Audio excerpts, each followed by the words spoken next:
New Trinidad Tobago national coach Terry Fenwick did his first official press conference today with some Q&A. Let's hear what the new man who has to helm the Soccer Warriors has to say. Good afternoon, Walter Alabi. Yes, Walter. Of course, Dennis, when he was here, he highlighted a number of issues, some of which, of course, included the Pro League. Now that the Pro League is out and running, what will be the first thing that you will do? As coach, what are we to see? Walter, what I've done very early on, I've been working right over the Christmas and New Year period. I'm looking at international players that have got Trinidad and Tobago parentage, that are playing at decent levels around the world. I think we need to bring some new blood in just to give the guys that we have got that are quality a shot in the arm. The Pro League has started, but it runs for 2 and 3 months of the year. It's not long enough. That's why our players are not fit. We're not competing because we're not on the same levels as a number of leagues around the world that have these players that are within our region. And if I could just point out teams like Panama, like Costa Rica, like Honduras, that have had 4 and 5 years development, they've now got the general mass of their players, international players, playing overseas. We've got to address our local game, absolutely, but we've got to get our kids to a better standard of football. Have you identified any players so far from I've got a list of a number of players, yes, which I would rather keep hold of for now. I will give you them names as and when they arrive in Trinidad and Tobago, so it's a definite, not a maybe. Coach Nigel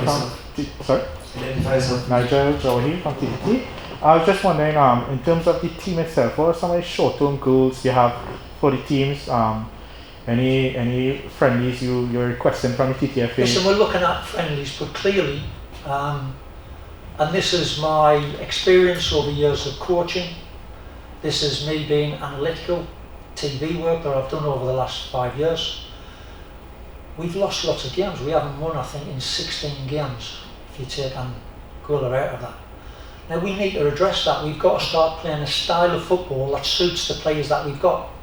And we've got some terrific players. We need now to play to their strengths. And I think the past administration, they were playing a style of football that clearly didn't work, that sticks out like a sore thumb in the results that we've seen. I've got to change that. We've got a possible Gold Cup and World Cup competitions coming up. At the moment, we're miles off of that. So I've got to address it quickly. I've got to look at the players that we've got. I've got to bring in what I can from outside that is a better quality. So I can merge these two together and produce a side that get us back on a winning way. Coach, do you see you having to do any major revamping of what you have at the national level at this point in time? Absolutely, we're losing games. I'm sorry guys, but I am a football fan, but I can't get involved in the emotions of football. This is about what you see is what you get. We've lost games. We're struggling at all levels of football. I've got to turn that round. I've got to help the coaches that are below me at different levels, but I've got to concentrate on the flagship to get us back to winning ways, to establish ourselves within the Caribbean region first. And then beyond that, we'll build as we go. Terry Fenwick's sides over years here in Trinidad, and incidentally, on the 4th of January, I was here for 20 years. So I'm almost one of you. Almost. I've developed lots of kids over that period of time that I've been here. I've seen the qualities that we have got. I see what we do. The one thing that I would point out is we are mentally, we're weak. And we're mentally weak because we haven't got the professional structures in place to help these kids from 11, 12, 13. So by the time they're hitting 14, 15, 16, they're young professionals. That's what's happening around the world today. And coming back to my point earlier, Liverpool Football Club, average age of 18, beat Everton. That tells me that the top coaches of the world today are looking at youths. I'm not sure, Sean, but I believe we are the oldest team in world football, the oldest squad. In the World Cup 2018 World Cup qualifiers, that's correct. We are the oldest average age in world football. That's got to change. And we've got to do that by the people at the top have got to look at the game differently. Football is forever evolving. We've got to move with the times. We cannot be playing 1970 Brazilian football in 2020. Give the kids a chance. They're out there, they're watching TV, they're listening to these top coaches around the world, and they're recognising what these top teams are doing, and then they're going back to their teams locally, and it's miles away from that. We've got to address that, we've got to get on top of that. And with Fenwick, if you're good at what you do, you get a chance. If you're not, thanks very much for helping out, thank you, but move on. I will cut through things as quickly as possible because there are some excellent people in football that need a chance, that can do the kids a service, get them to where they should be, and I want them to reach out, like parents, like communities, to try and get this back on track as a team. Yeah, Coach, now as a senior player, if I'm listening to you talk, should I be, a senior player in terms of age, should I be quaking for my thinking I might not have my spot in the team anymore? Listen, football is like that, and across the world today you will notice that most of these teams have got a core of senior, good example players that the public appreciate what they do, and it's not necessarily what they do on the field, although they're all good players, it's how they help these youngsters off the field.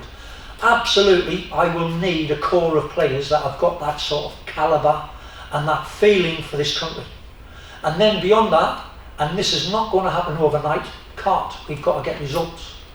But over time we will introduce youngsters, we'll push them through, we'll get them into programmes that work and make our different levels successful. Coach, our match coming up soon, do you feel you have the time to make a change that would bring about at least a winning result for us? I'm going to work hard at it. Nothing's guaranteed in football, but what you will recognise, I'm not shy of grafting. I work hard. I've already done a great deal of work internationally. I'm putting things together so I can bring my case to you guys maybe in the next 3 or 4 weeks, so you can see what I'm doing, how I'm doing it, the qualities that I'm looking at, and the players that I'm bringing from other parts of the world. So it's a long-term plan. It's something that I've already started. I'm working hard with different people in the background. Again, it's a team initiative. Got to play this together. I want as much help as I can get. And there is lots of people out there that can support me, can do good things, can give me good advice, can help in a whole manner of different things. Let's do it together. Let's turn football round and make it successful again. Coach, you've been overlooked in the past for the coaching job. You feel now that, having been given the position, you need to make a statement, at least put Trinidad Tobago somewhere? Well, that's a really good point there actually, because in the last time when it came round, there was 4 candidates. There was actually 3. There was myself, Stuart Charles Fevrier and Russell Latterby, and then a very late incoming Dennis Lawrence. And funny enough, all 3 of them got a job and I didn't. All 3 of them working for the TTF here, I was the only exclusion. But you look at the way football has gone since that time, it's been pretty negative. So it might have been a good thing that I stay on the outside of that, because my philosophies are very much different to what I've seen there, what I've seen over the last years. And I want to engage the players. I know a lot of them on the ground. I've seen a lot of them, videos and whatever else. I want to get out there and see them personally. I will not take anybody's word. I'll go and see it for myself. I'll do a proper due diligence on the people that I need to make this team, this country, successful again. Email Mohammed Wyatt. Terry, you've come from the club structure and being able to drill players on a day-to-day basis. What do you think will be the biggest challenge, having to move where you just have the players for maybe a week or a few days before match days? Well, I think what I will do, I will be out and about, I will see our players home and abroad, I will keep in regular contact with them. I'll always be scouting for new kids, new players that are playing wherever they are in the world, if they've got Trinidad and Tobago parentage. And I'll be working on the ground here with the guys that we've got that's working in the Pro League, Super League, wherever they are, because there's a lot of good footballers out there that have not been noticed. Again, recognising that a lot of our teams here, particularly in the Pro League, they're older players. So I want to engage with the coaches at under 17 and under 20 levels in particular, so we get that flow of youngsters coming through to the first team as quickly as possible, without forcing it, without making it difficult for these youngsters. We've got to bridge the gap first. Parents are sport company, taking on the sport company as Sure. football fan. What do you think the conversation is going to be with the secondary schools football league? Because I know you're harping a lot on having the kids be professional as best as possible by age 15, 16, which is 4 5, and in the height of their SSFL careers. People have had different conversations in terms of the role that SSFL plays, said that maybe the SSFL is one of the better leagues, but if you understand that we need to get a certain place, and based on your goals, what do you think? But I think what I want to do is, kids 13, 14, 15 age group, if they're of a good quality, they need to be getting into the elite programme, which cannot be in one destination. So we're reaching out to different regions, making sure we've got a base close to where they can reach so we can see them on a regular basis. I would want the kids of quality to move quicker into Pro League, Super League football, so again we get youngsters coming through the ranks in a more professional environment. And at the end of the day, listen, a lot of these kids will not be good enough for our national team. And if they want to continue with their academic route, absolutely, where you go, stay in the college leagues. But on a specific football background, we've got to have them youngsters playing professional football and being developed by professional coaches that are certified earlier than we are. Further questions? Coach, we've had a situation here where we have the outside toes making the nucleus and team, and then you fit in the local players. Do you intend to change that? I will select the best players for the team, and if the best players come from outside, that'll be in the team. If they're from here and we've worked hard with them and they're getting in the side, absolutely. I would like to be blooding some younger players. But look around the room, listen, you guys have been sat for the last 3 years plus, full of negatives. So I've got to get the national team winning again. I've got to get a bit of pride back in the national football. So I'll be working absolutely full out on that to try and turn that round. But in time, I want to start bringing some new faces out there, some youngsters, give them a chance, give them a run, blood them, get them involved in national football, because that's what's happening in our region. CONCACAF, and I've just mentioned several teams there. Panama, when I arrived here 20 years ago, we used to batter them. They've now had Argentine coaches there for 5 and 6 years, and Honduras and Costa Rica. They're now playing great football, structured football with youngsters. Yes, they're hanging on to some good quality pros that are the backbone of the team, but they're very much like the world is today.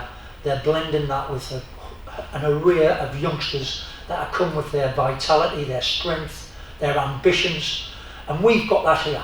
I want to bring them kids out, come and get involved. Coach, earlier you spoke about the style of football Trinidad was playing under Dennis Lawrence. Yeah. What do you see as Trinidad's style of football? But I'd be giving the game away if I tell you right now, and tell the players before they even arrive. Listen, we are blessed with some fantastic footballers. But unless you put them footballers together in a system of play that suits them, you lose games, and that's what we've had. Now, I don't have to highlight the Trinidad and Tobago national side. We all watch Premier League and Champions League football. Some teams get beat by playing the wrong style of football. Play to what your strengths are and let that pull you through. I'm good at putting pictures in players' minds, structuring the team so they know where to fall back if they're not playing as well, so they've got a game plan.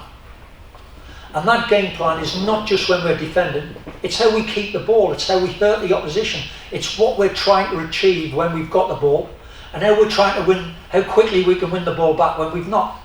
So them things are what I think I'm very good at. I get the message across very well, and I get players playing in systems of play that suit them and get results. Just a reminder, everyone, for more episodes with Shaka Hislop, be sure to head over to our YouTube channel. Also, don't forget to subscribe for more updates, interviews, and content.